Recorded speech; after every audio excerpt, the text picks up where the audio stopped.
Kijana mmoja aliyefahamika kwa jina la Amani Joseph Makoe ambaye ni dereva bodaboda amefariki dunia mkoani Arusha kwa kupigwa na shoti ya umeme, huku ndugu zake wakiwa wajulikani walipo. Akizungumza na Nanyaro TV, katibu wa kituo cha waendesha bodaboda cha Impala A, Mohamed Isa, amesema kijana huyo alipigwa na shoti ya umeme akiwa kwenye pikipiki siku Jumatatu tarehe 13 ya mwezi Aprili mwaka 2026, lakini hadi sasa hawajaweza kupata ndugu zake licha ya taarifa kuonesha kuwa ni mwenyeji wa Kigoma. Amesema licha ya jitihada za kutafuta ndugu wa marehemu kufanyika, bado hawajaweza kuwapata mpaka hivi sasa. Hii ni Nanyaro TV.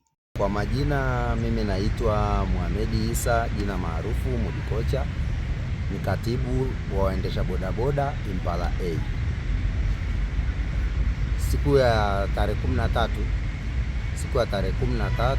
tulipata mshtuko hapa kijiweni kwetu kwa mwenzetu anayeitwa Amani. Alipata ajali maeneo ya Mahakama Kuu pale ya kupigwa na shoti ya umeme. Nilizipata taarifa hizi kupitia bwana fedha wangu anayeitwa Emmanuel. Alinijulisha tumepata tatizo maeneo ya mahakamani, Amani amepata ajali, amepigwa na shoti, amefariki. Kiukweli nilipata mshtuko mkubwa, maana nilikuwa niko maeneo ya Kijenge chini, nikakimbia hapa kijiweni mara moja. Kuna kijana anaitwa Abubakari akanikimbiza mpaka maeneo ya mahakamani. Kufika maeneo ya mahakamani kweli pale nikakuta Amani mahali amepatia tatizo, ameshainuliwa na kuingizwa ndani kidogo pale mahakamani. Kwa hiyo kwenda pale kumwangalia kweli nikamkuta ni Amani amelala, amenyooka, lakini mara nataka kusema huyu si Amani. Lakini mwisho wa siku ilibidi nikubali baada ya kuona chombo chake kiko pale na nguo alizovaa, nikajua kweli ni Amani. Kutokea hapo nikishirikiana na bwana Emmanuel na watu wengine wa kijiweni kutafuta sasa tunaweza tukafanya namna gani ya kuwatafuta ndugu wa Amani na kuwapa taarifa kwamba Amani amefariki. Kwa kweli tulipambana ndani ya siku hizo zote, hatukufanikiwa mpaka jana tukaamua kwenda kituo cha polisi kupeleka taarifa tena za Amani. Polisi nao wakatusaidia kwa namna zao mpaka pale walipokuja kukuta kuna namba moja nyingine haijaseviwa, wakajaribu kupiga.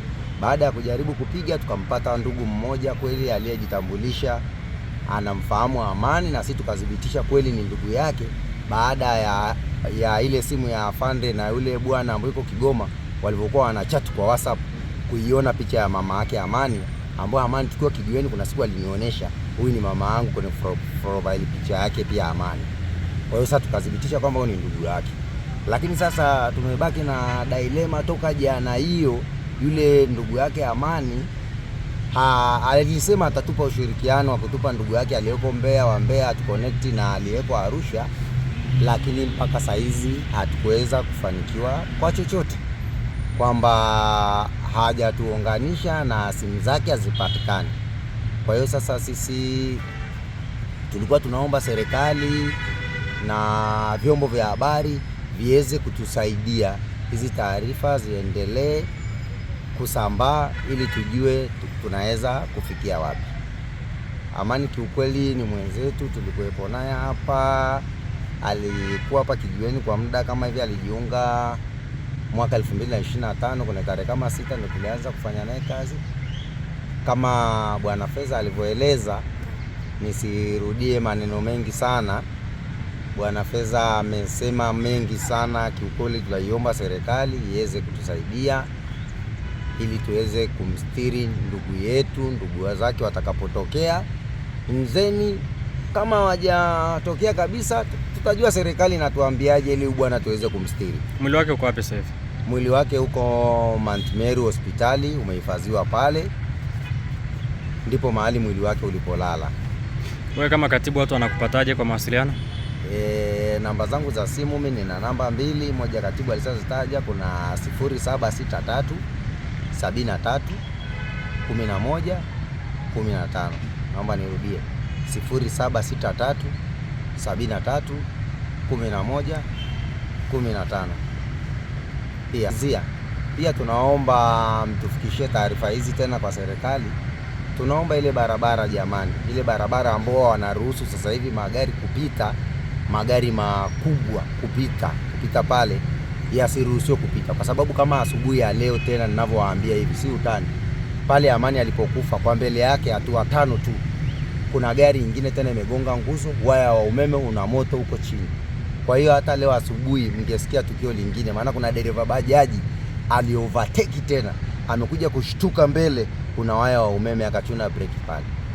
Kwa hiyo mwenyekiti wangu, kwa sababu tulikuwa tunaongozana kupeleka abiria Philips na TANESCO, na hapo ile eneo la Mahakamani sio mbali, mwenyekiti alikuja haraka pale akamwambia TANESCO, twendeni, mtapoteza watu wengine tena pale, kuna waya wengine umeanguka. Kiukweli baada ya dakika 5-10 TANESCO alifika pale, na mimi sikupita barabara hiyo tena, maana sikupata mteja wa kuelekea eneo hilo, kwa hiyo sikujua ni nini kinaendelea. Kwa majina naitwa Emmanuel Thomas, kiongozi katika kijiji hiki cha Impala A, kiongozi wa Impala A Madrivatoi. Sasa siku ya Jumatatu nafikiri tarehe 13, tulipatwa na tukio la mwenzetu kupigwa na shoti ya umeme akafariki. Alipigwa na shoti ya umeme anaitwa, kwa majina yake anaitwa Amani Joseph Makoe. Ndio tunavyomfahamu hapa kijiweni. Kwa utambulisho wake alikuja nao hapa kijiweni, ndio kwa jina hilo tunamfahamu Amani Joseph Makoe. Siku ya tukio alikuwa anapakia yeye asubuhi ile, akachukua mteja, alikuwa anafuatana naye kwenye kilo, ni mimi mwenyewe nikapakia naye. Sasa kutokana na changamoto ya njia ya Philips kufungwa, lazimika tu tunapita Mahakamani kwa kupandia njia ya tingatinga, ndio nakuta pikipiki imelala chini. Sasa pembeni ya container imelala pikipiki, najiuliza nani tena huyu, kuangalia pikipiki bwana kama ni ya Amani. Ikabidi nizunguke kule kulia nilipokuwepo saa zile, ambako wakati narudi na mimi kushoto kwangu. Sasa nikapita kule, nikakutana na askari tena mwingine upande ule, akaniambia sasa usipite huku tayari mwenzenu ashapigwa, ameshakufa na umeme. Nikahamaki hapo, nikazunguka kule nikaja huku chini sasa, ambapo alikuanzia muangalia. Kweli ni ndugu yangu Amani, kwa nini nimeona na mavazi yake, alikuwa amevaa pikipiki yake plate number naijua. Hapo ndo nikaingia taharuki, naenda kupekua simu zake, tumekuta simu kubwa iko ndani kwake. Tumechukua simu kubwa kuangalia haina line, tumefanya kurudisha line ambazo zilikuwa kwenye simu ndogo anazotumia marehemu, kurudisha kule, kuangalia namna ya kufungua tupate japo details zote. Simu ile kwanza tulikuta changamoto moja kwamba ina password tumeshindwa kuchukua chochote kutoka pale. Kwa hiyo inabidi twende Samsung, maana ni simu ya aina ya Samsung. Tukaenda pale tukaomba msaada kama wanaweza kutufungulia ili tuweze kupata chochote, labda namba za ndugu zao huko nyumbani. Kwa hiyo hatukuweza kufanikiwa. Samsung walitujibu kwamba tukiflash simu ina maana kwamba details zote zimeondoka, inakuja simu upya kama mpya tu. Kwa hiyo walitushauri kaangalieni mtu alikuwa anakaa naye karibu, kama anajua password yake basi mtapata msaada. Hapo tukawa tumeishia dilema. Lakini baada ya kutoka pale tukaelekea polisi tena, tukapeleka dokumenti zake zote tulizopata ndani kwake. Kaenda tukaelezea issue. Kuna askari tulikutana naye, kwa jina nimemsahau kidogo, lakini yupo, alitupa ushirikiano mkubwa sana. Tukahangaika kutafuta, lakini baadaye kwenye hii simu ndogo, simu zilizopigwa za nyuma, miss call hizo, tukapotea namba moja ambayo ni nafikiri ni ndugu yake. Mpaka sasa tulipata hiyo namba, askari akawasiliana naye akasema niko Kigoma. Majina yake alitutajia lakini sikumbuki. Baada ya kupata namba hiyo tukawasiliana naye, akasema naomba nitumieni picha. Tumemtajia majina yote, Amani Joseph Makoe na Aram Alfred Silveri, maana bwana alikuwa na changamoto ya majina mawili anatumia. Aliapa kabisa mahakamani kwamba majina yote ni ya kwangu. Nafikiri alikuwa na issue zake tu, ana za kiofisi ambazo zimemfanya atumie majina mawili. Sasa baada bwana yule kutaka kutumiwa picha, tukamtumia picha kwa njia ya WhatsApp. Akasema kweli huyu ni ndugu yangu, lakini kwa sasa niko Kigoma na kwa sasa siko karibu na familia, naombeni nifike nyumbani, nitawapa namba za nyumbani kabisa kutoka nyumbani, ambako sasa hatujajua nyumbani ni wapi. Niko kwa Kigoma na hatujajua kijiji. Kwa basi ndugu yangu, tupo ushirikiano wa kutosha, kwa hiyo tumebaki hatuna msaada. tumepata tatizo, lakini msaada tunakosa pa kuanzia, tunafanya nini? Kwa sababu huwezi kufanya maandalizi ya msiba bila ndugu. Hatujui tunasafirisha, hatujui tutafanyia hapa. Kwa hiyo tulikuwa tunataka ushirikiano wa ndugu, wajitokeze, wafike sehemu tulipo, tushirikiane, kwa sababu msiba wote ni wa kwetu. Si huyu bwana tumekaa naye hapa zaidi ya mwaka na nusu, ina maana tayari ni ndugu yetu, hatuwezi kumwacha kwa namna yote. Kwa hiyo tulikuwa tunaomba msaada, kwa sababu ule bwana baada ya kutuahidi kwamba atatuunganisha na ndugu zake, hajafanya hivyo. Baadaye tu alimjibu ule askari, kuna ndugu yangu yuko Mbeya, tutafanya mawasiliano naye, alafu atampigia aliyoko Arusha. Walitaja tu kwamba si maeneo ya Usariva. Kwa hiyo tulikuwa natamani hata huyo Usariva basi akisikia interview atutafute sisi. Tuko tu hapa Impala roundabout ya Kijenge hapa. Ndio kijiji chetu kilipo.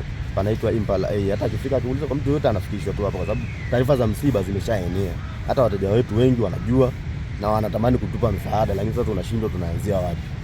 Kwa hiyo tunaomba sana interview ikifika popote ilipo, kama unamjua huyu bwana kwa namna yote, tunaomba utufikishie hizi taarifa kwa ndugu zake, rafiki. Yaani bwana amekaa Arusha muda mrefu inavyoonekana.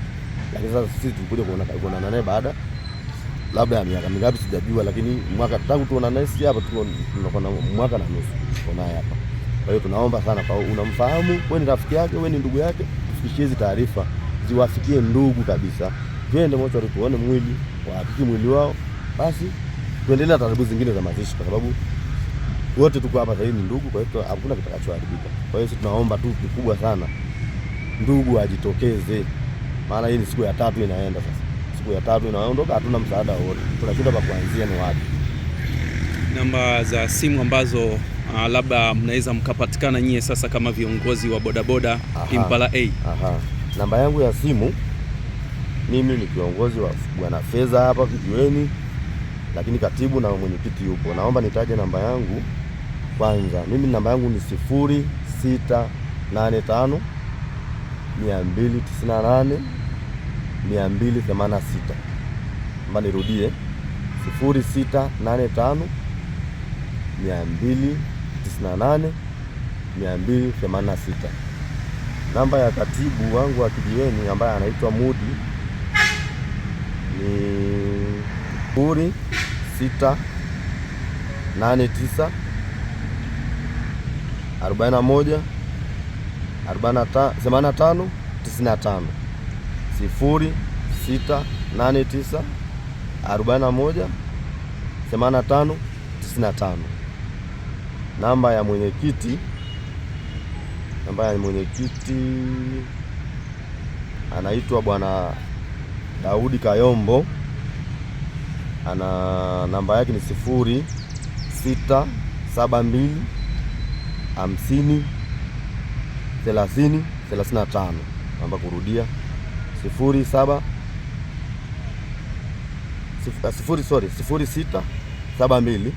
50 30 35.